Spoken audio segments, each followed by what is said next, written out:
رب زدنی علما۔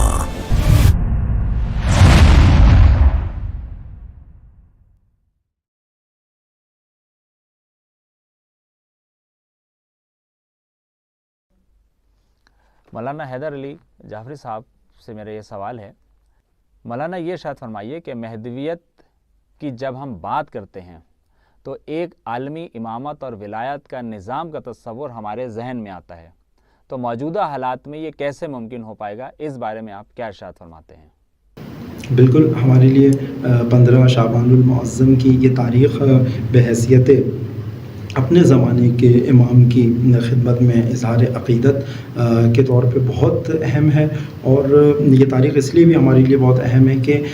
ہم صرف ایک امام یا ایک شخص کا انتظار نہیں کر رہے بلکہ پورے ایک نظام کا انتظار کر رہے ہیں، پورے عالم پورے جہان کے اندر ایک بہت بڑی تبدیلی کا انتظار کر رہے ہیں۔ اور 15 شعبان المعظم امام کے ساتھ ایک عہد کا بھی دن ہے، اور امام کی خدمت میں جو کچھ ہم کر رہے ہیں امام کے انتظار کے اندر، اور جو کچھ ہمیں کرنا چاہیے بلکہ ہمیں اس کی رپورٹ پیش کرنے کا بھی دن ہے کہ مولا آپ کے اس انتظار میں، مولا آپ کی اس محبت میں، آپ کی اس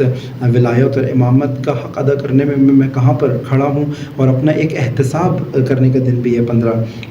شعبان المعظم۔ اور جس طرح سے آپ نے اشارہ بھی کیا کہ ایک عالمی نظام، پورا ایک مہدویت جس کو ہم کہتے ہیں، مہدویت کی ایک پوری ڈاکٹرائن ہے کہ یہ امامت و ولایت فقط ایک ملک یا ایک خطے یا ایک کانٹیننٹ کے لیے نہیں ہے، بلکہ یہ پورے عالم پورے جہان کے اندر ایک عالمی نظام کے طور پر ہے، جس کی تیاریاں اور جس کے لیے سارے اقدامات ہو رکھے گئے ہیں۔ اور یہی سرزمین انقلاب سے جس طرح سے ہم آپ سے مخاطب ہیں، یہ سرزمین انقلاب میں یہ انقلاب خود اسی مہدوی انقلاب کا ایک چھوٹا سا نمونہ ہے کہ جو اس طرف لے کے جانا چاہتا ہے امت اسلامی کو کہ امت آمادہ و تیار ہو، اور جس طرح قرآن نے کہا ہے کہ هو الذی ارسلہ بالہدی ودین الحق لیظہرہ علی دین کلہ، کہ اس نے بھیجا ہے اپنے رسولوں کو ہدایت کے ساتھ اور دین حق کے ساتھ تاکہ یہ غلبہ پا جائیں، یہ غالب آ جائیں تمام ادیان کے اوپر۔ اس کو رہبر معظم انقلاب اسلامی ایک تمدن اسلامی کے نام سے ذکر کرتے ہیں، ایک جدید اسلامی تمدن کے نام سے، کہ جو اس وقت موجود تمدن ہے ان تمام تمدن کے مقابلے میں ایک اسلامی الہی قرآنی تمدن کا قیام۔ تو ہم مہدویت کو اس طرح سے ایک اسلامی جہانی اور عالمی نظام کے طور پہ دیکھتے ہیں، تاکہ ہم کم از کم سوچنے میں تو فقط پاکستان کی نہ سوچیں، سوچنے میں فقط ہم کراچی کی نہ سوچیں، سوچنے میں ہم فقط اپنے ملک کی نہ سوچیں، بلکہ ہم دیکھیں جس امام کا انتظار کر رہے ہیں وہ صرف پاکستان کی نجات کے لیے نہیں آ رہا، وہ صرف ایشیا کی نجات کے لیے نہیں آ رہا، وہ تمام عیسائی یہودی تمام انسانیت کی نجات کے لیے آ رہا ہے۔ تو اس سے امام کا انتظار کرنے میں جو ہماری آمادگی ہے، جو ہمارے لیے ضروری ہے، وہ عالمی سطح پہ اپنے کاموں کو کرنا ہے۔ ہم اپنا ہر کام کرتے ہوئے، میں کوئی تعلیمی موضوع اپنے لیے انتخاب کرتا ہوں تو میں یہ دیکھوں کہ اس امام کی انتظار کے اندر جو عالمی اثرات ہونے، میں کس طریقے سے اس میں مدد پیش کر پاؤں گا۔ اپنے لیے حتیٰ میں کوئی معاش بھی انتخاب کرتا ہوں تو میری سوچ جہانی بنی کہ سب سے پہلے ہمیں یہ معتقد ہونا پڑے گا ہمارا دین، ہمارا اسلام۔ اب دیکھیں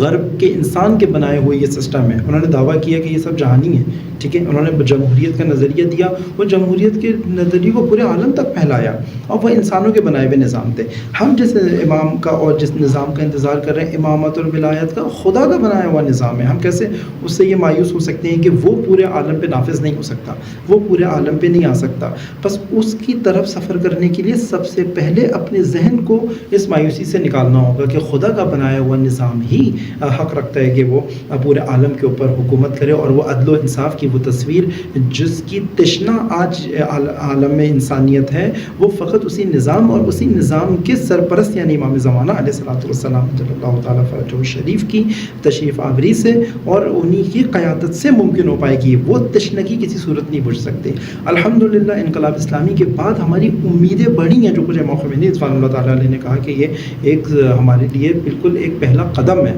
اسی ظہور کی طرف بڑھنے کے لیے، کہ وہ جو امت اسلامی کے اندر ایک مایوسی کی فضا تھی اس سے باہر نکالا کہ ہم عالم اسلام کے